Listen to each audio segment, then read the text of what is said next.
PFI मामले पर एक बार फिर यूपी एटीएस,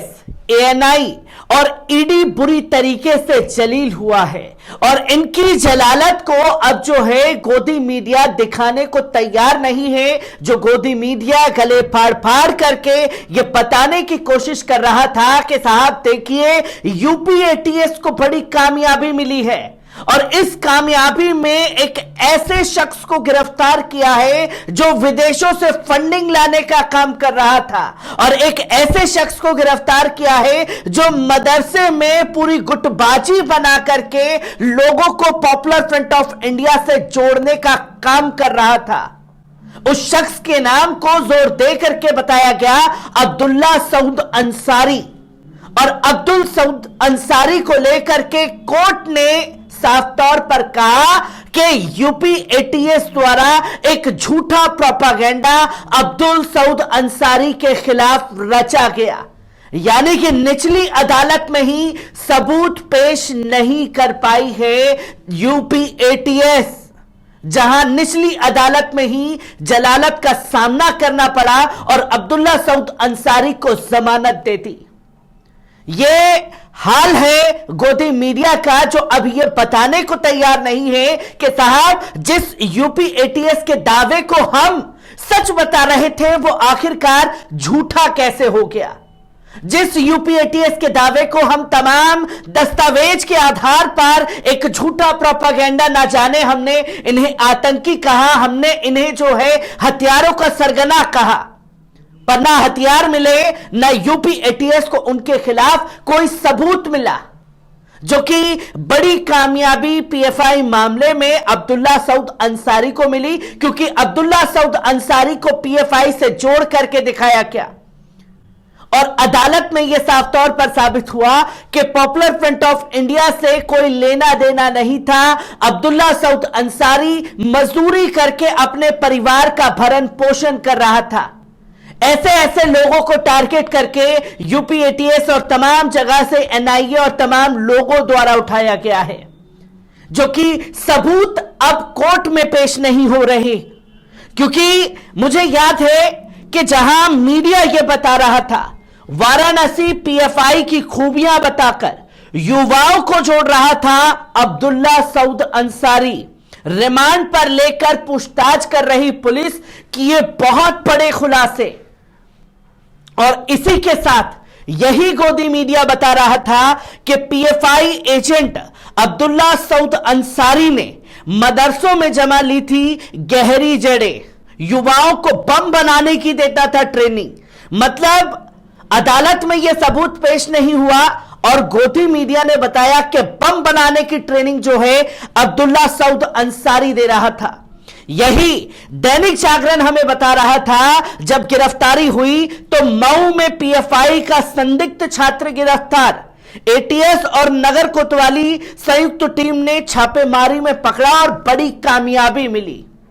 अब जिसे आप बड़ी कामयाबी बता रहे थे, क्या अब बड़ी जलालत बताएंगे जहां आप उसके खिलाफ सबूत पेश नहीं कर पाए और एक मासूम को जेल की सलाखों के पीछे सड़ाया गया और जो मीडिया ट्रायल आप लोगों ने किया उसका जिम्मेदार कौन?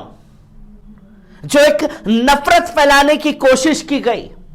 और अदालत ने किस तरीके से तमाम लोगों के मुंह पर एक करारा जूता जड़ा है, एक बार इस रिपोर्ट पर नजर डालते हैं। लखनऊ एनआईए के विशेष न्यायाधीश ने पीएफआई कनेक्शन पर कथित रूप से गिरफ्तार शख्स अब्दुल्ला सऊद अंसारी को जमानत दे दी है। पीएफआई और उसके सहयोगी संगठनों को भारत सरकार द्वारा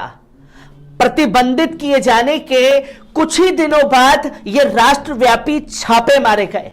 और गिरफ्तारियां शुरू हो गई। दिनांक 7/1/2023 को माननीय अतिरिक्त जिला एवं सत्र न्यायाधीश विशेष न्यायाधीश एनआईए एटीएस लखनऊ ने ऐसे ही एक अभियुक्त अब्दुल्ला सऊद अंसारी को जमानत दे दी।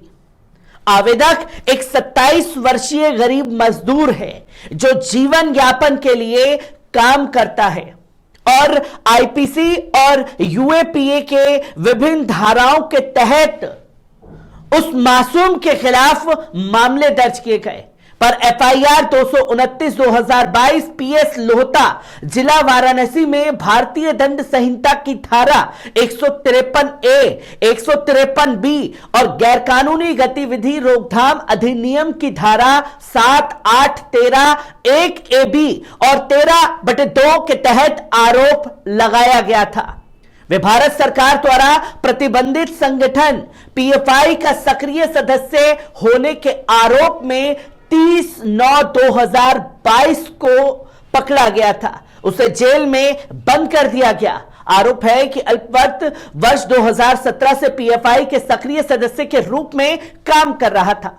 आवेदक के विद्वान अधिवक्ता ने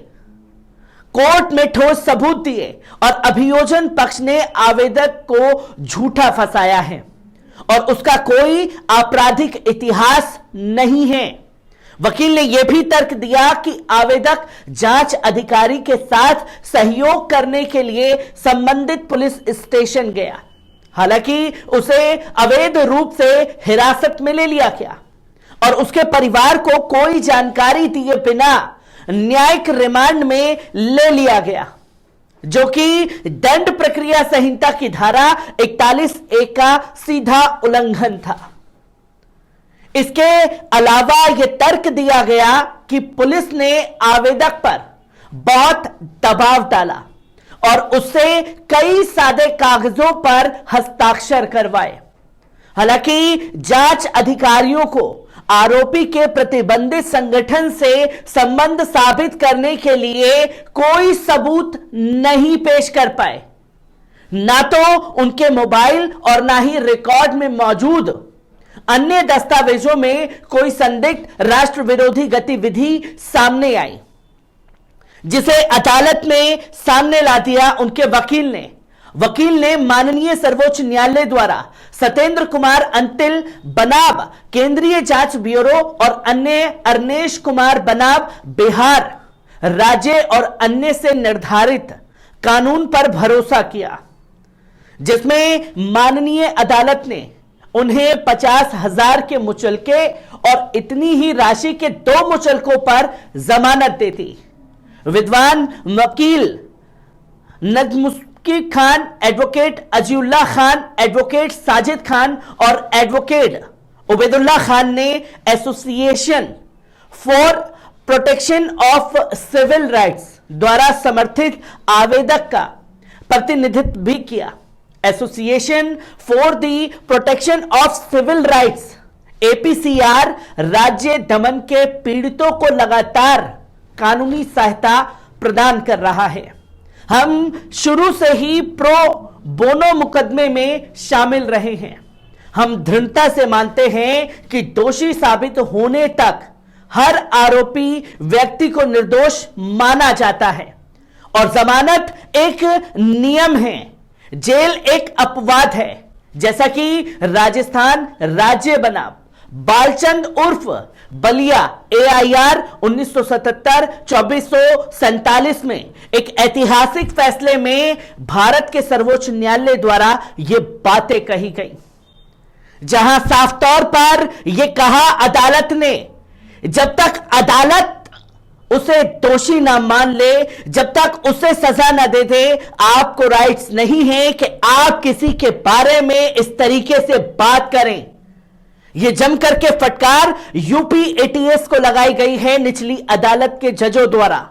जिसको गोदी मीडिया ने अब पूरी तरीके से गायब कर दिया है। क्योंकि मैं पहले भी कई रिपोर्टों में यह कह चुका हूं कि जब मुस्लिम की गिरफ्तारी होती है तो यह दिखाया जाता है कि साहब फ्रंट पेज पर उनकी तस्वीरों के साथ छापा जाता है, और जब अदालतें उन्हें बेगुनाह साबित करती हैं या जब उन्हें जमानत देती हैं तो एक छोटे से कॉलम में 7वें 8वें पेज में यह बस बता दिया जाता है कि साहब उन्हें जमानत दे दी गई है। यह दोगला रवैया बार बार सामने आ रहा है और गोदी मीडिया को भी इसमें जलालत का सामना करना पड़ा है। मैं ऐसी ही खबरों से आपको रूबरू कराता रहूंगा। दीजिए इजाजत, शुक्रिया।